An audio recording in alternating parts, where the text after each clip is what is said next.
He's a lovely man, but you're worried he might actually be a cunning biscuit. I'm very sweet. Could be a man. I have just the right amount of fat. Could be a biscuit. I crumble under pressure. That's a man. I'm liable to snap. Sounds more like a biscuit. But I must warn you that the morning after you've had me, I'll be gone.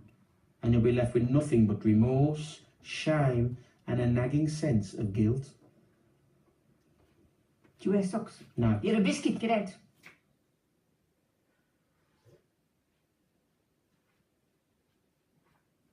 When I arrive at the pearly gates and they say, "What has been your gift to the world? Have you perhaps stitched weenie garments for the world's orphans?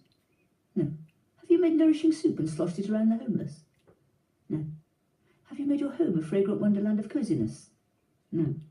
Well, what have you done then? Well, St. Peter, I was on British television for 30 years, quite fat, a bit fat, not so fat, and in all that time I never brought out a diet book, a detox plan or an exercise video. Come in. And I never will bring one out because I've got no answers. All I know is that I'm not alone in my struggles with weight and body image, and that has been the fantastic thing about making this documentary, is that everybody's had something to say. Oh, endless. Yo-yo dieting. I mean low-carb diets, I mean meat and oranges with no liquid, I mean injections of goodness knows what, white pill, green pill, orange pill, pink pill, who knows? Oh yes, I remember the old Mayo Clinic diet. It was all grapefruits and eggs. Oh yes, I remember that one. Disgusting. Wasn't the grapefruit supposed to eat the egg for you or something like that? I was just on this diet mania that most people are on. Oh God, that diet didn't work, I'll try another. And they're all stupid. What I think is completely tragic is women who put off life because they think they're too fat. My brother convinced me I was a doctor because there was very few pictures of me. And he said, look at the size of you compared to us. That's the problem with all these diet books. Oh, there's a wand out there. All I got to do is follow that, and there's a wand. There ain't no wand. 12 million people join a slimming club or go on a diet at any one time. That's 12 million normal people, not massive people who are about to keel over, but just ordinarily overweight, pudgy, chunky men and women. You've actually gone up one. What are you hoping to lose this week? This week, £1 What is No, it? no, What no. is it? It is £1, it is £1 in the wrong direction. Gone the wrong way. I think it's his piercings. I think they're way too much. Do we really want to stand round in our socks in a church hall being weighed? Do we not feel okay with ourselves that we turn up week after week and pay to stand on someone else's scales? Our excess weight must be a real worry because, boy, are we spending money trying to get rid of it. The UK diet industry makes profits of more than £2 billion a year. But if dieting worked, you'd only have to do it once, wouldn't you? If the products worked, you'd only have to buy them once, wouldn't you? Oh, now, let's not get ahead of ourselves. I'm so over the moon. You are extra pounds. Well done. If we're spending all this money losing weight, then it must really bother us to be fat. I know as a teenager, I absolutely bought into this idea that being bigger made you less of a person. I certainly wouldn't have joined a fat pride parade. I'd have signed a fat apology letter. When I was a student and lived in a bedsit, and I never went out, and I sat through all the power cuts of the miners' strike, listening to the organist entertainers in bed, I wasn't knocking up wholesome stir-fries on my baby belly. I was sitting with a white sliced loaf in one hand and a pot of jam in the other. Cheers. Cheers. Because that's what I liked, because it was nice and sweet and I was lonely. Lots of people eat food like that. Not because they think it's so good, but for the time that they're eating it, it makes them feel better. He fancies me. So many things now that worrying about my weight has sort of dropped off my radar. So I know I'm not very in touch with how most people feel about weight and how much it bothers them. But that's Blondie. A bit later on, Victoria, well, very soon in fact, Victoria Wood's going to come in and be our guest here this morning, and we're going to talk about all things slimming, everything to do with losing weight. Give us a call if you think the whole thing's nonsense. If you've tried to lose weight, give us a call. If you've tried to gain weight, give us a call. He's the black bustard from Bake Off. I love Ted Robbins. He's so warm and chunky. He's like a very intelligent car coat. We've got Angie in Nottingham. Good morning, Angie. Good morning, Ted. Good morning, Victoria. Good morning, Angie. Victoria, just tell me something. I am a big lady. Yeah. When you say you're a big lass, Angie, when you say you're big, I mean, are you very big or are you... I'm a size 12. Ted's sweating now. But wouldn't it be nice, just, you know, to put a posh frock and a nice pair of shoes on and somebody say, you wasn't well? Yeah, but you could, though. But I'm talking about you. And Oh, me? No, I couldn't possibly do that because I'm too inhibited. Well, you could. Marie is in Burnley. Hiya, Marie. Hiya, Ted. You're talking to a berry girl here. Yeah, that's not Ted, though, that's me. What I'm doing, I've just got to do belly dancing. Yeah? So I thought to do. Have you got the equipment? I've got a scarf that I wrap around my waist. That's all I've got yet. But I'm. They usually wear a skirt with it, don't they? Well, she's very popular and she's taking bookings. Do you do it in public, Marie? There's a gang of us, yeah. It's just a dancing class in Burnley. Well, But I think that's lovely. I think it's much better for people to go and do dancing and have fun than go and tip up and stand on some scales and get told how many calories there are in half a kiwi. I think it's much better to have a bit of a laugh, really. And all that bit. Do you wear anything in the belly button itself, Marie? I'm not. Half a sarnie or anything. I've not shown mine off yet. Well, I think you should. I will in a bit. Are you married, Marie? I am, yeah. What does your husband think? Does he fancy you, your husband? Yes, yes. Yeah, that was a very firm yes. How long have you been married, love? 15 years. Fantastic. We've got Claire in Adlington. Morning, Claire. Morning, Ted. I think one of the most attractive people that is on the TV at the moment is Dawn French. Yeah, she's very beautiful, but she believes that she's beautiful, and so she is. If she slumped around in an old sweatshirt, you wouldn't think she was attractive, but because she believes in herself. She's a really attractive, beautiful lady. Yeah. And I think, well, you know, I mean, if she can look good at that size, then anybody can, really. Absolutely. And she is only 3'9", that's what you have to remember. Sylvia's in Lostockholm. Morning, Sylvia. Good morning, Ted. Hi, Sylvia. Victoria. Hiya. Hi. I've had a weight problem.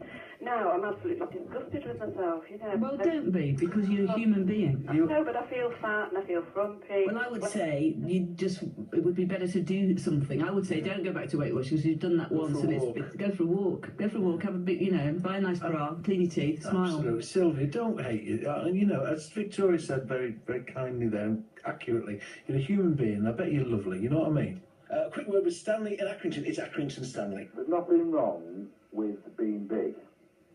And I think you're beautiful. Oh, thank you very much. Oh, sorry. If it was between you and Carly, yeah. And it often is. Anyway. Well, you can talk to Victoria on the show. Tell them what they can... Oh, look, Victoria, look, just arrived. People... Oh, there's a tea come. Oh, the pasties have turned up. Those pasties smell nice. Do you want one? Yes, please. Who are they for? I don't know. We're talking about health and fitness. We've got pasties. Little large just arrived in a box. You know, people say to me, they say, you're a big lad, I bet you eat a lot. I say, no, I've got a rubber tube, I blow myself up every morning. Of course I eat a lot. Fools. This being Lancashire, people are very funny when they phone in, but overall I just sense that the heavier they are, the more ashamed they feel.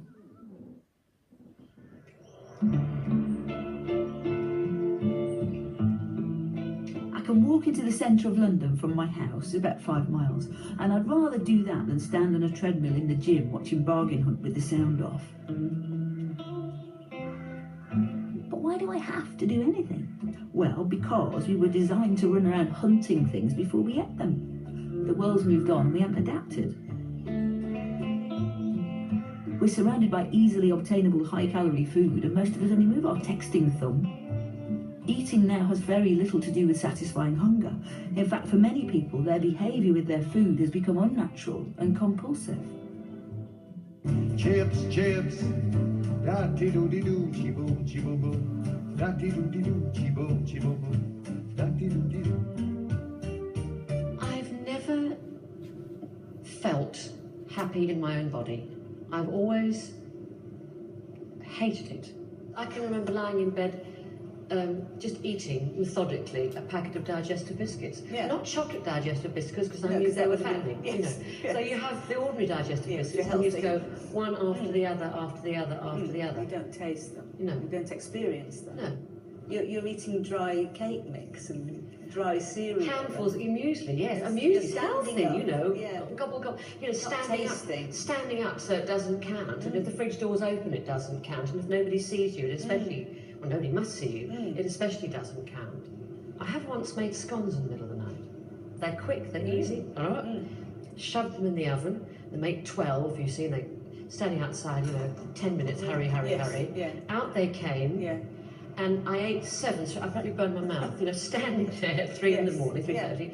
Whoosh, whoosh, whoosh, whoosh, whoosh, whoosh. They're wonderful, wonderful, wonderful, wonderful. And I thought, oh my God, how have you've done this? How disgusting. And I thought, well, at least you didn't eat them all. So I opened the bin and I chucked 5 of them away. I just went, right. I made myself a cup of tea and I thought, right, well, I know you'll pick them out of the bin. So I threw the tea bag on top of them, right? Yeah. Went to bed, woke up the next morning and I thought, oh God, how awful. And I went through the kitchen, made a cup of coffee and I thought, well, at least you threw them away. Then you threw the tea bag on top. And then I thought, I wonder if I hit them all. Took the bin out, put my head in, it only hit one, so I ate 4 standing there. But you didn't eat the one that had the tea bag on? No, I didn't. I thought that was pretty controlled. I think so, yeah. I didn't want to tell Nina, but in my most compulsive days I would have eaten all the scones and then eaten the tea bag. I was on or off a diet from when I was about 12 for about 30 years. And all I regret really is that I let it cloud my life, that I thought being bigger made you less of a person. And all I have now are questions: why are people still buying diet products and joining slimming groups when the failure rate is about 95%? Why is the British press obsessed with who weighs what? Who's more likely to be reinstated on British television, the presenter implicated in a sex and cocaine scandal, or the one who's just a bit bigger than she used to be?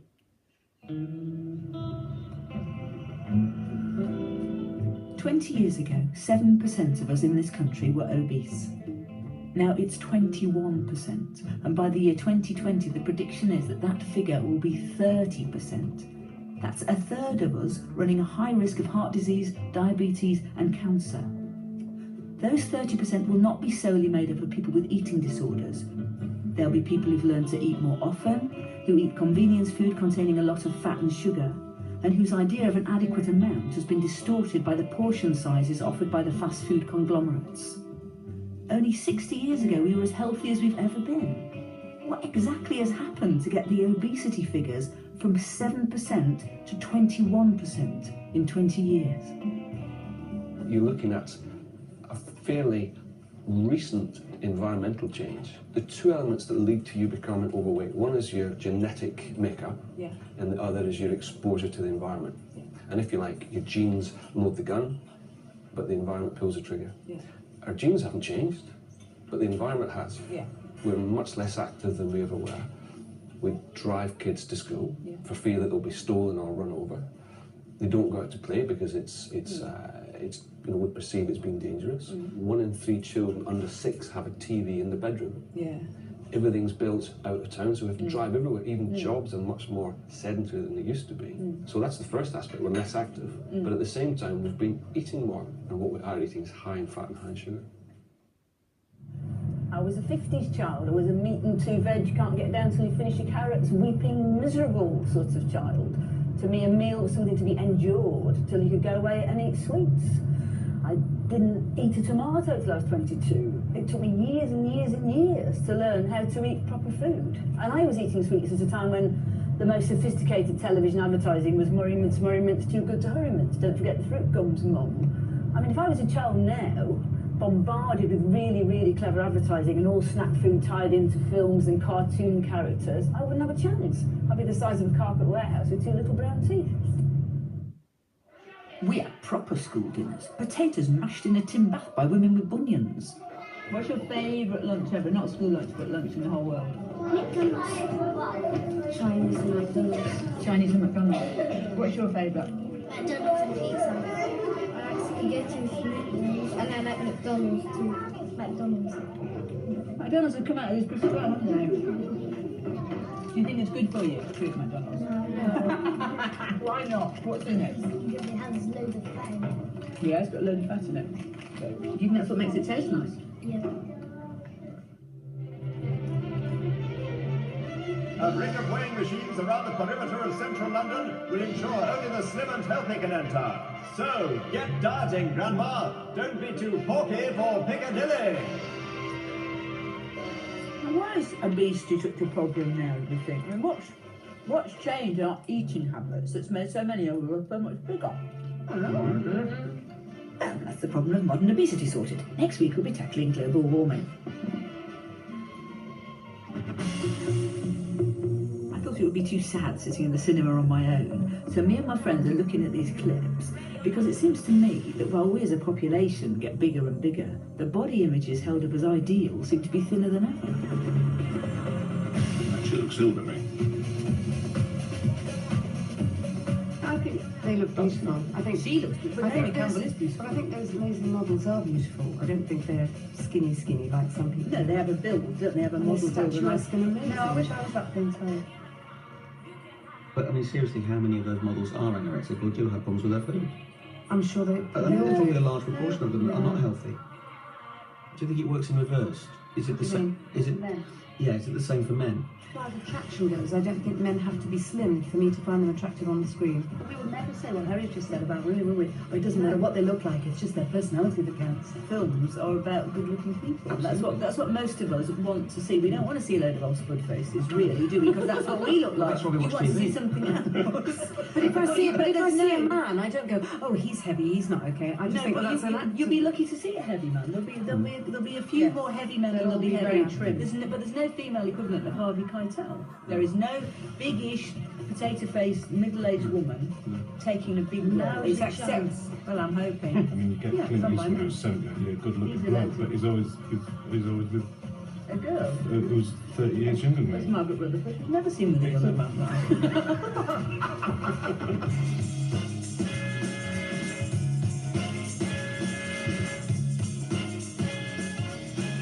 Blimey, who's that? Is that Jane Mansfield? They're so glamorous and sexy and Yeah, they do, and they've got skin. with corsets still. Yeah. Gina Longford Yeah. did it. It's so But look at Miss beautiful. Sweden, she's an absolute whopper. She is. She wouldn't get house room in a beauty contest now, would she? Crikey. Everything was a bit more wobbly. She leant over. Is that she's natural snapping waist? That? No, that's not. No, Dyson. No, it's clinched in. It's elastic.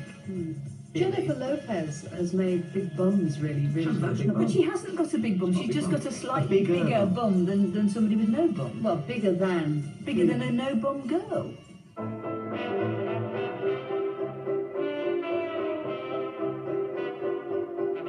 Is it equivalent of the soft porn of its day? I think so. Yeah. There's a fair bit of wobble going on. real there. women. Hey, you've got to be quite fit to jump up on the show, aren't you? What are you doing? Doing a ripple effect. We're going back in time. Back to the war days when we were all fit and healthy. Yeah, I know, I wrote it. You don't have to do the ripple thing. We'll put that on afterwards. I want it then, Judy.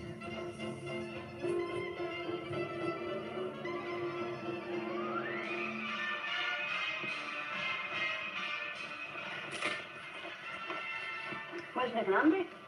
In the army. And where's Miss Harriet? Oh, making munitions. Look, I don't know. We can only afford 2 costumes. Not bloody Mike Leno either. Come on, let's go to Kenny. We were at our healthiest during the Second World War. Well, apart from those people killed by falling masonry. So Kate and I are going to do a day's work as it would have been done in 1940.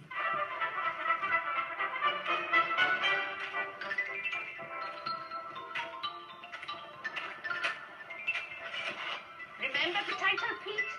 Yes, I do remember Potato Pete. That's Oscar Onion. I've chosen Kate because she's a big, strong woman. I'm more of an intellectual. Dig on for victory. Yes, I shall. You all right there? Not wearing yourself out? How wide is Kate? Shocking price, this soap powder. I had to queue 3 weeks for this. The thing about Kate's all me, funny voices, she's still not done any work. That should have been my tea. It's my documentary. Put a bit of elbow grease into it.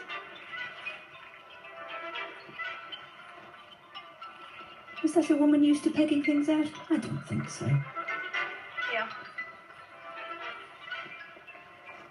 It's not even her hands, it's Hannah Gordon. Come along. Tickle tackle. Lost the battle. Oh, maybe not. We'll meet again. Oh, blimey, this is hard going. I did beat Kate, but I'd never get her up over the line. Is that a motive for murder, that sort of singing? I know I'm no Helen Mirren, but I can't look at myself in that turban. Lovely. We've had to speed this bit up. It took me so long to make the bed. But in my own defence, I have to say, that wasn't a normal pillow slip. That was a bolster case. And of course, I was getting no help from old Peggy Ashcroft. Somebody ought to write a song in praise of the potato. We should remember to cook them in their skins. Peeling is wasteful. It's very easy to scrub them, steam them, remove the skins afterwards while they're hot. This brings out the flavour. Baked potatoes should be eaten in their jackets. The flavour of the jacket is very good. The water in which potatoes have been boiled makes it a useful foundation for soup. The potato is an all-round wartime job. It contains the valuable vitamin C.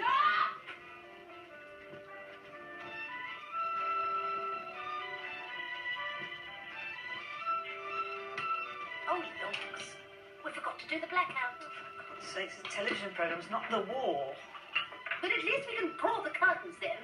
They don't draw. It's not real. Eat your pie.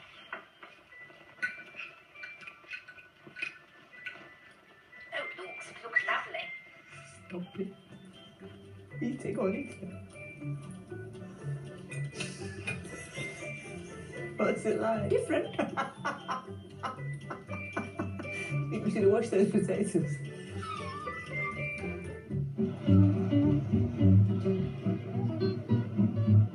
I'm not saying we should all rush out and buy a mangle or start pushing coal around in a pram. But from doing that one wartime day, I can see that we did work much harder then, and we had a much less complicated relationship with food.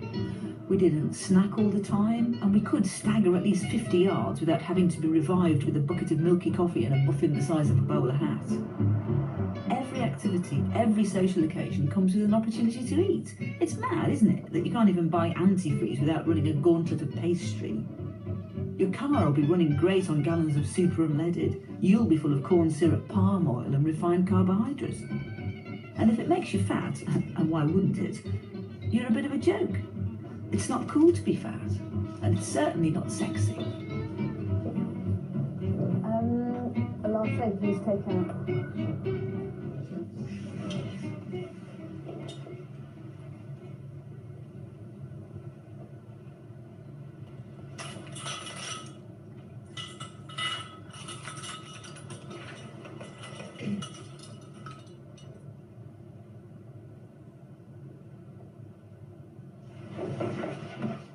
Well, now we know. That car is so marvellous a man will even sleep with a fat woman to get the chance to drive it. Nothing offensive there, just good, clean prejudice. And what part will a fat girl get in a musical? In Grease, the fat friend. In My Fair Lady, the housekeeper. And in Beauty and the Beast, the teapot.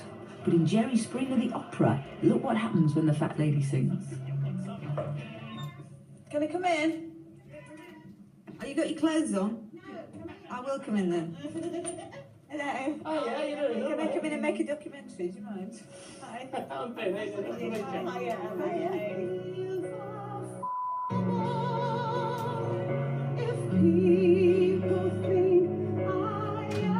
whore, I just want to dance. Oh, I just want to dance. Do you think, being in the musical world, that your size has worked against you? That you'll be always put in those particular parts, you know, there'll be that one girl in Greece that's fatter than the others. Does that bother you? I think if I was a more conventional size, I would definitely have worked more. But the roles that I've played have been so much more enjoyable, I think, than the roles I would have got had I been a size 10. But you wouldn't have got this role if you'd been a size 10, would you? No. And it's a great role. Phenomenal. Is this better being in the show with lots and lots of people and not standard size? Does that make you feel better, or does that make you feel like more of an oddity? I hadn't really thought about it, you know. Well, think about it. I'm trying to make a programme. I can't do it all myself. Oh, I'm so sorry. We both, you know, received lovely reviews, Yeah. but various comments about our size, you know, slob, grotesque, 20 stone sex bomb. Yeah. What, they said you were 20 stone? Don't telegram or 5 stone out. Yeah, But yeah, you know, I mean, they do go for the easy quotes. Yes, you know, yeah. you know. What, you just laugh it off, not bothered? That's what I am. Wouldn't you love to get a review that just didn't mention anything to do with size, just mention what you'd done on the stage that night? I guess maybe if I was playing a role, though, that didn't comment on my size at all, then maybe they wouldn't. I don't know. But I mean, obviously, Yes. my character Yeah, plays this up is- to the fact that yeah. she's big, and I get called fat bitch in Yeah. the show, you know. Yeah. So, don't know. Don't care. I just wanna dance. I just wanna I was thinking what you said before about how wonderful you felt when you wore that dress and that you felt very sexy on stage. And I can't even think how to phrase this properly, but the thing that really bothers me, the reason I wanted to make this documentary was not that I think people should lose weight at all if they don't want to, but the diminishing thing of carrying extra weight if people have big arms or legs is that they feel in themselves that there's something wrong and that they're not attractive and they're not sexy. And for somebody like you, who is very, very pretty, to come on stage in that sort of a, you know, trashy, sexy sort of outfit, it must be very heartwarming, I would have thought, for anybody in the audience who think, well, she can do it and I can do it. It's funny, I think no matter what size you are, you've got to be able to look in the mirror and, you know, either be happy with yourself or not. And I have, you know, we all know to that. numerous people who, you know, would be far thinner than me and would look in the mirror and go, "Ugh." Terrible, yeah. Yeah. And I mean, I'm very blessed. Thank you, God, He gave me a waist. But I think people take you at your own evaluation. Yeah, I agree. And I think the sad thing is if people are fat and they just think of themselves as that, then they'll not give out any vibes that make them attractive. No, I agree with you. So I think you're doing something great on stage by not being freakishly huge, but being bigger than the women we see in the magazines and being sexy. Thank you, Chantal. You see, Alison's not a victim in any of this. She's a professional. She knows where the advantages of being big in her job lie. Chips, chips, da-dee-doo-dee-doo, chi-boom, chi-boom-boom, da-dee-doo-dee-doo, chi-boom, chi-boom-boom, da-dee-doo-dee-doo. Good. Good. Okay. Now we're going to shuffle to the opposite side again. Good. Vanessa, don't know till I meet her. She seems to have been given a rough ride by the press, but I wonder if she hasn't set herself up for it by making such a big thing of her weight loss and bringing out an exercise video. Hi, hello. Hi. Nice to meet you. Nice to meet you. Hi. Oh dear, what have you got there? Something you won't like. The worst thing I saw in this, it really made me cross. It was either Heat or Now, and it was some pictures of you on a bike, and it said, "Oh, well done, Vanessa. She's training again, very, very good." But where's she gone? She's gone to a cafe to have an ice cream. And there's another picture. You had a different top on. If you really look closely, so they'd just taken two different sessions and put them together. Yeah. And I just want to say to them, how dare you do that to somebody? It's a total falsification. I just remember when it was a few weeks after I'd lost the weight, and my solicitor got a call to say, "We've got the sushi pictures." And he phoned me and he said, "They've got the sushi pictures." And I thought, what, those naked ones where I had sushi in every orifice? Oh my God. And I didn't really, I thought, what sushi pictures? And there were pictures of me eating sushi. And that was scandalous enough. Clothed? Yeah. And it was scandalous enough to be in a paper because I was eating. Whenever I have been seen eating since, someone makes a few quid out of the picture. That I eat at all is shocking. And I mean, how are you supposed to live like that under that kind of scrutiny? I've learnt now you don't ever sit outside a restaurant because you'll definitely have your picture taken eating. You don't sit facing a window. You don't sit where anyone else in a restaurant might have a camera pointing at you. In fact, probably you don't go out at all. You just stay in your room and eat biscuits under the bedclothes where no one can take a picture. But I don't know that. Which is what got you in the situation in the first Last place. I heard, there's somebody under my duvet anyway taking pictures for the news of the world. So I don't even dare relax there. It's a bit worrying. What message were you coming out with when you lost weight and you so publicly celebrated it? I desperately needed money, and that's the truth. You know, my husband was leaving. I had an enormously expensive divorce to fund, and when about 10 different companies came to me and said, "Would you like to do a fitness video?" Number one, I really was enthused about exercise. Number two, I had done it the kosher way through eating sensibly and exercising. I never was peddling a correlation between thinness and happiness, but I was saying, well, I have lost all this weight. This is how I did it, and if you want to do it because you want to do it for whatever reason, this is how I did it. I had been absolutely completely anti all exercise, rubbish at anything that didn't involve lying, you know, on a chaise longue eating chocolates and reading poetry and having sex, which is all I really like to do. Anyway, I still do. It's all I still like to do. You should have done that in a video. Who would buy it though? Everybody. Who understood You and that Dennis having philosophy sex. we weren't having sex in those days. He was still phoning me. That's why I was thinner then, you see.